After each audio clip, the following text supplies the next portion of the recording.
नमस्कार दोस्तों, मैं आशुतोष मिश्रा आपका स्वागत करता हूं आपके अपने YouTube चैनल विधिक जागरूकता में। आज का ये वीडियो पूरे भारतवासियों के लिए बहुत ही इम्पोर्टेंट होने वाला है। सभी के लिए, जो भी भारत में रहने वाले लोग हैं, सभी के लिए ये वीडियो इम्पोर्टेंट होने वाला है, जिसमें DNA टेस्ट को लेकर के सुप्रीम कोर्ट ने कुछ महत्वपूर्ण आदेश निर्देश दिए हैं। उसके संदर्भ में आज हम लोग चर्चा करेंगे कि DNA टेस्ट से संदर्भित ये क्या मामला था और क्यों आया ये मामला उद्धरण में। तो आप लोग वीडियो को अंत तक देखिएगा, और अगर आप अभी चैनल पर नए हैं तो सब्सक्राइब कर लीजिए और बेल आइकन दबा लीजिए। और अगर दी गई जानकारी से आप संतुष्ट हों तो वीडियो को लाइक करके शेयर करिए, ताकि ये जानकारी और अधिक लोगों तक पहुंच सके। आइए देखते हैं कि ये मामला क्या था। दोस्तों, असल में ये मामला संपत्ति में स्वामित्व के अधिकार को लेकर के था।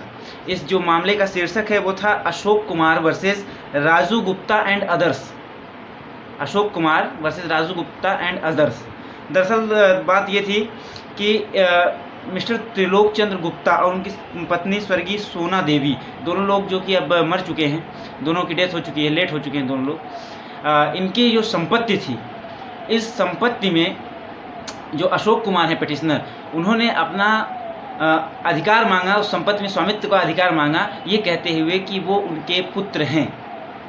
ये कहते हुए कि वो उनके पुत्र हैं। उन्होंने CLSC प्रमाण पत्र के साथ साथ डोमिसाइल प्रमाण पत्र भी इसको लेकर के प्रस्तुत किया कि वो उनके पुत्र हैं, और वो ये दावा करते हैं कि उन्हें उनकी संपत्ति में अधिकार मिलना चाहिए। लेकिन जो ये राजू गुप्ता एंड अदर्स थे, मतलब और जो उनके भाई लोग थे, उन्होंने, जो प्रतिवादीगण थे, उन्होंने इस बात को रिजेक्ट किया कि इस व्यक्ति से, जो अशोक कुमार नामक व्यक्ति है, इनसे उनका कोई संबंध नहीं है, किसी प्रकार का कोई रिलेशन नहीं है, इसलिए इनको इससे संपत्ति में अधिकार नहीं देना चाहिए। लेकिन जब बाद में सुनवाई प्रारंभ हुई तो इन्होंने तो जो पहले से ही साक्ष्य प्रस्तुत किए थे, कुछ और साक्ष्य भी प्रस्तुत किए अशोक कुमार जी ने।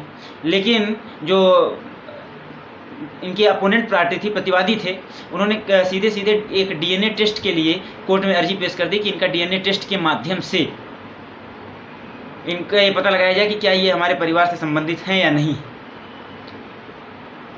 और उनके इस एप्लीकेशन को रद्द करते हुए जो ट्रायल कोर्ट थी, उन्होंने ये फैसला सुनाया कि जब तमाम सबूत प्रस्तुत कर दिए गए हैं, तमाम साक्ष्य प्रस्तुत कर दिए गए हैं, जिसके आलोक में ऐसा प्रतीत होता है कि वह व्यक्ति उसका पुत्र है, तो ऐसे में DNA टेस्ट की आवश्यकता नहीं है। और साथ ही साथ जो पार्टी है जिसका DNA टेस्ट होना है, वो खुद इनकार कर रहे हैं कि हमारा DNA टेस्ट नहीं होना चाहिए, तो उनका DNA टेस्ट नहीं होना चाहिए, ऐसा करके उन्होंने ये खारिज कर दिया। तो जो राजू गुप्ता और उनके और परिवार के सदस्य थे, उन्होंने हाई कोर्ट में अपील की। तो हाई कोर्ट में अपील की तो हाई कोर्ट ने जो है ये कहा कि नहीं, ऐसे मामलों में जहाँ पे इस प्रकार का दावा किया जाता है, वहाँ पे DNA टेस्ट करवा लेना चाहिए। और ये फोर्सफुली कहा कि नहीं, DNA टेस्ट होना ही चाहिए, बिना DNA टेस्ट किए ये पता नहीं चल सकता है कि वो व्यक्ति उस परिवार से संबंधित है या नहीं है। तो जो अशोक कुमार थे, वो इसको लेकर के काफ़ी व्यथित हुए और वो सुप्रीम कोर्ट में चले गए। और सुप्रीम कोर्ट ने उनकी मामले की सुनवाई करते हुए ये कहा कि किसी भी व्यक्ति को, बहुत ध्यान दीजिएगा, किसी भी व्यक्ति को जबरन किसी आदेश द्वारा, किसी सरकारी या प्राइवेट आदेश द्वारा DNA टेस्ट करवाने के लिए मजबूर नहीं किया जा सकता है। और संपत्ति के अधिकार वाले ऐसे मामले में जहां पर उस व्यक्ति ने मामला दर्ज करने के पूर्व ही ऐसे सबूत दे दिए थे जिनसे कुछ हद तक ऐसा स्पष्ट होता है कि वो उस संपत्ति का अधिकारी है, यानी कि वो जिनकी संपत्ति है उनके बेटे होने का जो उसका दावा है वो सही है। और जब प्रतिवादियों के साक्ष्य की बारी आती है तो वो सीधे DNA टेस्ट की मांग कर देते हैं, वो कोई साक्ष्य प्रस्तुत नहीं करते हैं। तो ये पूरी तरीके से जो DNA test forcefully high court ने कहा था कि नहीं DNA टेस्ट होना चाहिए, ये गलत है। साथ ही साथ उन्होंने कुछ उदाहरण भी दिए। अब देखिए, क्वेश्चन ऑफ लॉ जो बना था सुप्रीम कोर्ट में इस मामले में, क्योंकि आप जानते हैं हाई कोर्ट और सुप्रीम कोर्ट में क्वेश्चन ऑफ लॉ पे ही डिस्कशन होता है। तो जो क्वेश्चन ऑफ लॉ हुआ था, इसमें यह पहला था कि इस प्रकार से जो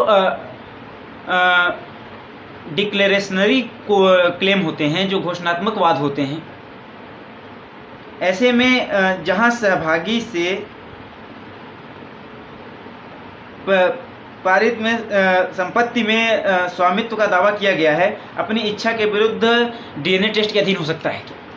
मतलब ऐसे किसी घोषणात्मक वाद में जहाँ पर किसी संपत्ति में स्वामित्व का दावा किया गया है, तो ऐसा वादी क्या अपनी इच्छा के विरुद्ध डीएनए टेस्ट के अधीन किया जा सकता है क्या ऐसे मामलों में? पहला प्रश्न ये था। दूसरा प्रश्न ये था कि जो अन्य साक्ष्य उसने प्रस्तुत किए हैं जिससे काफ़ी हद तक क्लियर भी हो सकता है, क्या उन टेस्टों के आलोक में बिना डीएनए टेस्ट के ऐसे मामलों में निर्णय नहीं हो सकता है क्या? दूसरा क्वेश्चन था। और तीसरा क्वेश्चन जो सबसे इम्पोर्टेंट और जो इस केस के लिए मुख्य रूप से जिसके लिए ये वीडियो बन रहा है कि क्या किसी भी व्यक्ति की इच्छा के विरुद्ध उसे डीएनए टेस्ट के अधीन किया जा सकता है क्या? तो इसको लेकर के सुप्रीम कोर्ट ने अपने 3 पूर्व के जजमेंटों का उदाहरण भी दिया, साइटेशन भी दिया कि एक था बनारसी दास वर्सेस टीपू दत्ता का मामला 2005 का। इसमें सुप्रीम कोर्ट ने ये कहा था कि जो डीएनए टेस्ट है वो नियमित नहीं है, मतलब कि हर मामले में डीएनए टेस्ट का आदेश दिया जाए ऐसा नहीं कि हाँ विशिष्ट ऐसा कोई मामला हो कि जो साक्ष्य प्रस्तुत किए गए हैं उन साक्ष्यों से ये सिद्ध कर पाना मुश्किल हो रहा है कि ये व्यक्ति जिस अधिकार का दावा कर रहा है क्या वो वास्तव में उस अधिकार का अधिकारी है या नहीं है। तो ऐसी स्थिति में, और साथ ही साथ दीप नविता राय बनाम रोनो ब्रोतो राय 2015 का मामला था। इसमें भी उसी दीप शिखा वाले मामले को ही सुप्रीम कोर्ट ने दोहराते हुए कहा था कि हमेशा आप डीएनए टेस्ट के लिए किसी को नहीं कर सकते हैं और जबरन किसी को आप डीएनए टेस्ट के लिए मजबूर नहीं कर सकते हैं, और अगर ऐसे साक्ष्य उपस्थित हैं तो आप उन साक्ष्यों के आधार पर निर्णय दे सकते हैं। हाँ, अगर आवश्यकता है, कोई असमंजस की स्थिति है तो आप जरूर डीएनए टेस्ट के लिए निर्देशित कर सकते हैं। साथ ही साथ इसमें यह भी कहा गया सुप्रीम कोर्ट ने कि जो अभी लेटेस्ट में 2019 में justice KS. Puttaswamy versus union of India का मामला था, इस मामले में भी निजता के अधिकार को संवैधानिक अधिकार घोषित कर दिया गया और इसे आर्टिकल 21 के अंतर्गत संरक्षण प्रदान किया गया है। और साथ ही साथ कोर्ट ने इस मामले में टिप्पणी करते हुए यह भी कहा है कि इस प्रकार से अगर डीएनए टेस्ट कराया जाता है और मान लीजिए कि किसी कारणवश वो डीएनए टेस्ट में विफल हो जाता है तो एक युवा व्यक्ति पर कमीने होने का, धोखेबाज होने का, न्यायालय के आंखों में धूल झोंकने के, इस प्रकार के तमाम उसके चरित्र पर जो है धब्बे लग जाएंगे, जो किसी एक युवा व्यक्ति के लिए सही नहीं है। और वैसे भी ब्लड सैंपल्स या शरीर के किसी भाग की जांच करना या करवाना वो व्यक्ति की निजता है। अगर वो चाहता है तो भी उसकी जांच हो सकती है, अगर वो नहीं चाहता है तो वो जांच नहीं हो सकती है। हालांकि ये भी कोर्ट ने कहा कि ऐसे में निर्णय उसके प्रतिकूल हो सकता है, उसने जो अधिकार मांगे हो सकता है उसको वो अधिकार ना मिले, कोर्ट उस डिसीजन पर उसके जस्ट रिवर्स हो जाए, संभव है।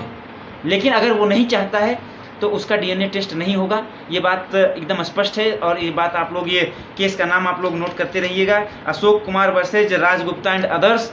और इस बात को आप एकदम नोट डाउन कर लीजिए कि किसी भी व्यक्ति को उसकी इच्छा के विरुद्ध डीएनए टेस्ट के लिए मजबूर नहीं किया जा सकता है, उसका डीएनए टेस्ट नहीं करवाया जा सकता है। आशा है कि आपको इस जानकारी से काफ़ी लाभ होगा और अन्य लोगों तक आप इसे शेयर करेंगे। धन्यवाद।